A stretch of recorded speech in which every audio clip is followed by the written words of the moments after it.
El imperio más grande de la historia, hecho cenizas. Un coloso que gobernó el mundo, una civilización que nos dio forma. Y un día, simplemente, se derrumbó. Pero la verdadera historia de su final no es la que nos han contado.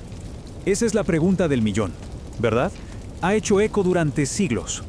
¿Cómo es que un poder tan inmenso se desmorona? ¿Fueron los enemigos en las fronteras? ¿O algo más?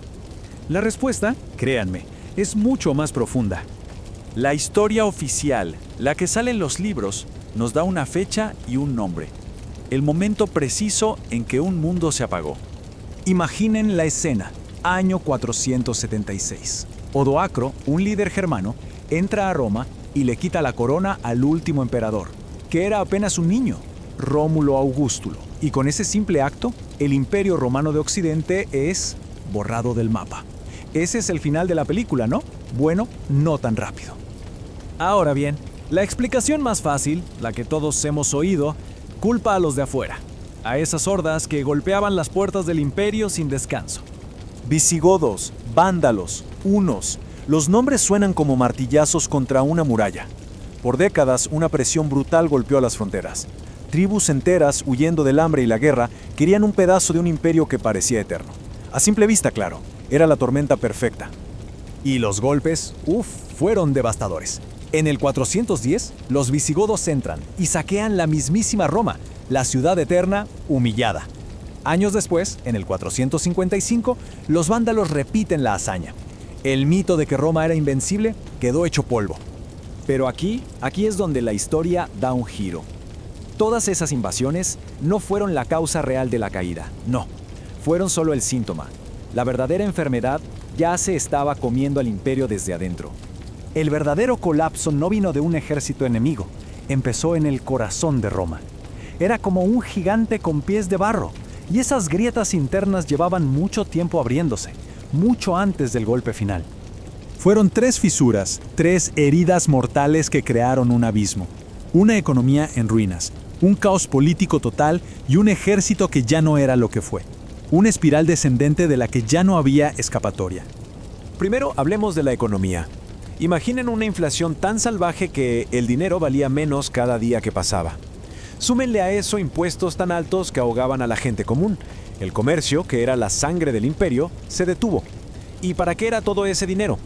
Para pagar un ejército enorme que, irónicamente, ya no podía defender a nadie. Luego, el caos político. Y atención a este número, más de 50. En un lapso de solo 50 años, Roma tuvo más de 50 emperadores. La gran mayoría fueron asesinados o traicionados. El poder era una puerta giratoria de corrupción y guerras civiles. O sea, Roma se estaba destruyendo a sí misma. Y el ejército, el orgullo de Roma, también se pudrió por dentro. Los soldados ya no luchaban por Roma, luchaban por el general que les pagara más. El imperio empezó a depender de mercenarios bárbaros, los mismos que a menudo se daban la vuelta y atacaban a quienes les habían contratado. Y por si fuera poco, en el 395, el golpe de gracia. El imperio se parte en 2. Occidente queda pobre, débil y expuesto. Oriente, en cambio, se queda con la riqueza y las mejores defensas. Esta división fue básicamente la sentencia de muerte para la Roma que todos conocemos. Pero, un momento, ¿y si la palabra caída es la equivocada? Los historiadores modernos tienen una idea mucho más interesante, una que lo cambia todo.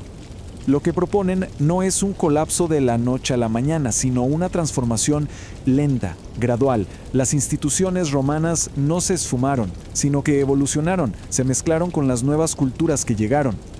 Y la prueba más clara de esto está en el este. Porque la otra mitad del imperio, la que conocemos como el Imperio Bizantino, no solo sobrevivió a la crisis del 476, sino que siguió adelante por otros 1000 años. Así que Roma no desapareció del todo, simplemente su centro de poder se mudó. Y esto nos lleva a la gran conclusión. Quizás estamos hablando de un imperio que en realidad nunca murió por completo. Su espíritu, su fantasma, todavía camina entre nosotros. Pensemos un segundo. Nuestras leyes se basan en el derecho romano. El español que hablamos es una lengua romance, un descendiente directo del latín. La arquitectura, la idea de una república, la estructura de la Iglesia Católica. La huella de Roma no es un recuerdo vago, es literalmente el ADN de nuestra civilización. Así que aquí les dejo la última pregunta.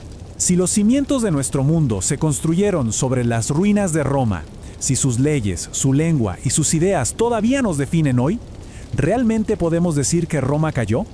¿O será que nunca se fue del todo y que de alguna manera todos seguimos viviendo bajo su sombra?